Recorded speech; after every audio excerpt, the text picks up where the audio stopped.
Here's your first question from Livy Brown. What were you thinking when you had to change tribes and then had to do the Bushtucker trial? Obviously, it was just a bit hard because obviously I was a wombat and they were my mates in that group.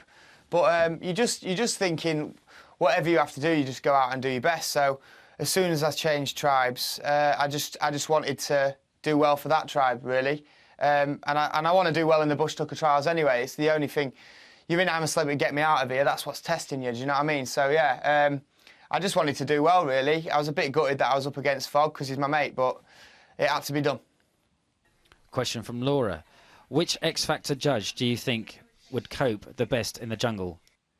I reckon Mel B would cope in the jungle, wouldn't she? She'd scare the absolute living daylights out of anything that was in here. She got in a box with the rats that'd all be at the other end, scared of her. So, yeah, I reckon Mel B would do well in here. Question from Hannah Baus. Will you carry on singing after the jungle? Yeah, of course. Singing's my passion.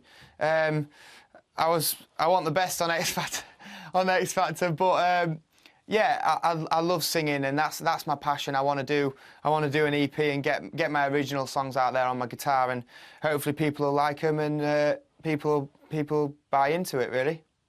Next question from Tash.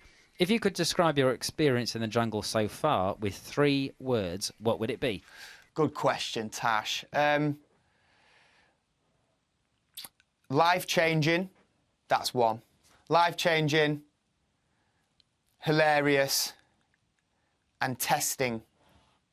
Pretty boring, soz, Tash. I can't really think of 3 words. I don't know any big words. They're 3 words, don't worry. Question from Stoney. Do you feel lucky to have avoided the immunity? Or to have got immunity? Honestly, Stones, yeah and no. Like, if I went up for the vote, it was meant to be. I haven't, so I've got another day here, hopefully. And we get a breakfast, so, mate, honestly, I'm just thinking with my stomach at the minute. I can't wait for a brekkie. Brilliant. Thanks, Jake. Nice one, thank you. Have you used a nail gun before, Joe? Yeah, mate. OK, can you put a nail in there? Oh, what's your fingers, Vince? Yeah, and another one below it. All good. So we'll move on to the bigger gun. Push the base on there, and... Oh, my God. Give That's it a better go. than sex, mate.